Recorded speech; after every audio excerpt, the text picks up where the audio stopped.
The CDC says COVID cases are on the rise across the U.S., with almost every state reporting a spike in new infections as we head into another holiday travel weekend. At least 22 states are reporting very high COVID-19 wastewater levels. Most of those states are in the Midwest, Mid-Atlantic, and New England. Dr. William Schaffner joins us now from Nashville. He's a professor of infectious diseases at Vanderbilt University Medical Center and always helps navigate the fiction from the facts. We're glad to have you with us, Dr. Schaffner. So there's this new coronavirus strain. It's emerged in recent weeks, JN1. The World Health Organization has called it a variant of interest. What do we know about it? How concerned should we actually be? Well, Lana, it's good to be with you. And it is indeed winter respiratory virus season. And COVID is out there surging, as you were just saying, across the country. It's certainly happening in my neck of the woods here. This new strain, which is a subvariant of Omicron, you can think of it as a grandchild of Omicron, shares some characteristics with Omicron. It's very highly contagious. It seems to be outrunning some of the other variants and becoming dominant. But there are two good things about it. One, it's not producing more severe disease. And number two, the laboratory studies would indicate that our currently updated COVID vaccine does provide protection against severe disease caused by this variant. And that's very, very good. Now, these vaccines will not provide excellent protection against milder disease. And by milder, what we mean is not needing hospitalizations, but you could be kind of miserable for 3 or 4 days.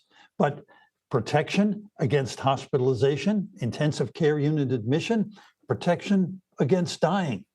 What's wrong with that? Sounds like things that people should pay attention to. But the country is no longer in a COVID emergency, Dr. Schaffner. So a lot of people don't really feel that concerned about it. They're viewing it more like a cold, like a common cold or the flu. Is that an appropriate response? It may very well be. And remind us how long those boosters actually last, if people are sort of wondering whether they need to get boosted again. Well, remember, Lana, I talked about the respiratory viruses. And so we need to respect these viruses. Influenza, which is also surging across the country at the moment, and we've underutilized that vaccine. COVID is increasing, and RSV has increased, and fortunately, may be plateauing in many parts of the country now. But these viruses are out and about. We have vaccines available against all three of them, and we ought to take advantage of them, respect them, because these viruses, highly contagious, can put even healthy people in an intensive care unit within 48 hours. So we need to respect them, and we want to make this holiday season as safe as possible for ourselves, our families, and our neighbors. It's the best present that you can give. These vaccines, particularly the COVID vaccine, will provide protection for the next 4 to 6 months or longer. The younger and healthier you are, the longer the protection you get. You mentioned there flu and RSV. RSV in particular, we've seen surging. How do you tell the difference between these different infections, and what should you be looking out for if you're concerned? The difference between sort of standard, it's the winter and people get sick, and where we actually need to be concerned. Well, it's very hard to distinguish these viruses clinically. Even we expert infectious disease doctors often cannot do that. You need to be tested.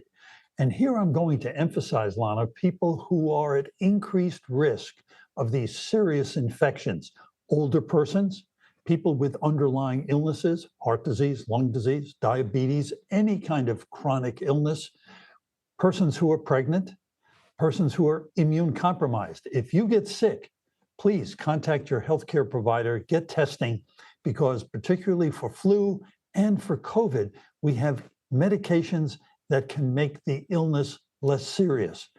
And all of us, in addition to getting vaccinated, if we go out into crowds, indoors, get your mask out again. It provides an additional layer of protection. Also keeps you warm outside, I've noticed. All right, Dr. William Schaffner, thank you. My pleasure.